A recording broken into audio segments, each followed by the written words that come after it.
ദൈവവചനം അതിന് നാം ജീവിതത്തിൽ എത്രമാത്രം പ്രാധാന്യം കൊടുക്കണമെന്നുള്ളത് നമുക്കൊന്ന് നോക്കാം. 1 പത്രോസ് അതിൻ്റെ 1-ാം അധ്യായം 23-ാം വാക്യം വായിക്കുന്നത് ഇങ്ങനെയാണ്: കെടുന്ന ബീജത്താലല്ല, കെടാത്തതിനാൽ ജീവനുള്ളതും നിലനിൽക്കുന്നതുമായ ദൈവവചനത്താൽ തന്നെ നിങ്ങൾ വീണ്ടും ജനിച്ചിരിക്കുന്നു.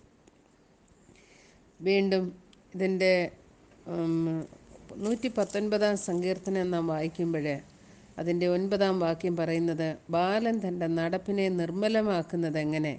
നിൻ്റെ വചനപ്രകാരം അതിനെ സൂക്ഷിക്കുന്നതിനാൽ തന്നെ. ഈ ദൈവവചനം, അതിനാലാണ് നാം വീണ്ടും ജനിക്കപ്പെട്ടത്.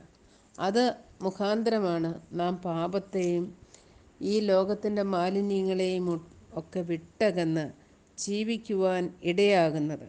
ഈ ദൈവവചനം നമ്മുടെ ജീവിതത്തിൽ നമ്മുടെ ഹൃദയത്തോട് ചേർത്ത് പിടിച്ച് നാം വെക്കേണ്ടതായ ഒരു അത്യാവശ്യമായ കാര്യമാണ്. ദൈവത്തിൻ്റെ വചനം അത് ജീവനും ചൈതന്യവുമുള്ളതാണ്. ഇരുവായുത്തലുള്ള വാളിനേക്കാൾ മൂർച്ചയേറിയതാണ്. അസ്ഥികളെയും സന്ധിമജ്ജകളെയും വേർപിടിയിക്കും വരെ തുളച്ചു ചെല്ലുന്നതാണ്. ആ ദൈവവചനത്താൽ നമ്മെ ദൈവം വീണ്ടും ജനിപ്പിച്ചു. നമുക്ക് ജീവിക്കുവാൻ വേണ്ടതെല്ലാം അതിലൂടെ ദൈവം നൽകി തന്നിരിക്കുന്നു.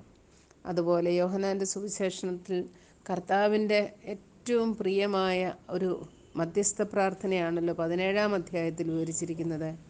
അതിൻ്റെ 17-ാം വാക്യത്തിൽ വായിക്കുന്നത് ഇങ്ങനെയാണ്: സത്യത്താൽ അവരെ വിശുദ്ധീകരിക്കണമേ, നിൻ്റെ വചനം സത്യമാകുന്നു. ആ സത്യമാകുന്ന ദൈവവചനത്താൽ നമ്മെ വിശുദ്ധീകരിക്കുവാൻ തക്കവണ്ണം ദൈവം അത് നമുക്ക് നൽകി തന്നിരിക്കുന്നു. അതുതന്നെയാണ് 119-ാം സങ്കീർത്തനത്തിൻ്റെ 11-ാം വാക്യത്തിൽ നാം വായിച്ചത്: ദൈവത്തോട് പാപം ചെയ്യാതെ വണ്ണം നമ്മെ തന്നെ വിശുദ്ധിയോടെ സൂക്ഷിക്കുവാൻ തക്കവണ്ണം നമ്മുടെ ഹൃദയത്തിൽ ഈ ദൈവവചനത്തെ കുറിക്കൊള്ളുവാനും എന്നുള്ളത് നമുക്ക് വ്യക്തമാക്കി തന്നിരിക്കുന്നു. നമ്മുടെ ജീവിതത്തിൽ ഈ ദൈവവചനത്തെ നാം എങ്ങനെയാണ് കാണുന്നത്? ഈ ദൈവവചനം നമ്മുടെ ജീവിതത്തിൽ അതിൻ്റെ സ്ഥാനം എന്താണ്?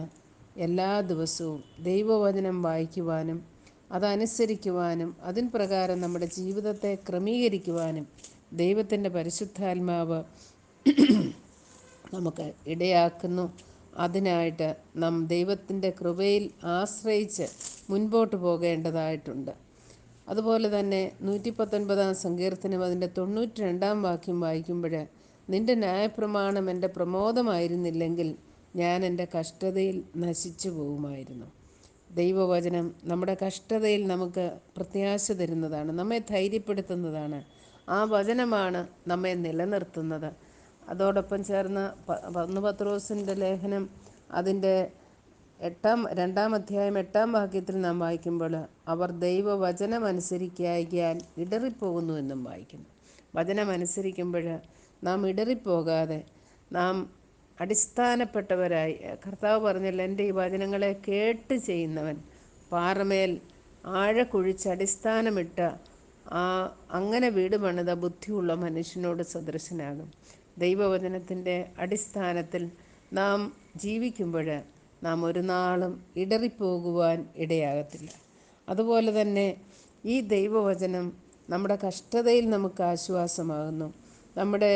നമ്മുടെ ജീവിതത്തിൻ്റെ പ്രതിസന്ധികളുടെ മധ്യത്തിൽ അതാണ് പറയുന്നത്: നിൻ്റെ ചട്ടങ്ങൾ പഠിക്കുവാൻ തക്കവണ്ണം ഞാൻ കഷ്ടതയിലായിരുന്നത് എനിക്ക് ഗുണമായി. കഷ്ടതയിലാകുന്നതിന് മുൻപേ നാം തെറ്റിപ്പോകും. എന്നാൽ കഷ്ടതയിൽ ദൈവമുഖം അന്വേഷിക്കുകയും ദൈവത്തോടുള്ള സാന്നിധ്യത്തിൽ നാം ആയിത്തീരുകയും ചെയ്യുമ്പോൾ ആ ദൈവവചനം നമുക്ക് കൂടുതൽ ഹൃദ്യമായിട്ട് തോന്നും. അത് നമ്മുടെ ജീവിതത്തെ രൂപാന്തരപ്പെടുത്തുവാനിടയായിത്തീരും. അങ്ങനെ ദൈവവചനത്തിൽ സന്തോഷിക്കുന്ന, വചനത്താൽ ശക്തിപ്പെട്ട് ഇടറിപ്പോകാതെ ജീവിക്കുന്ന ഒരു ക്രിസ്തീയ ജീവിതം നയിപ്പാൻ ദൈവത്തിൻ്റെ പരിശുദ്ധാത്മാവ് ഇന്ന് നമ്മെ സഹായിക്കട്ടെ.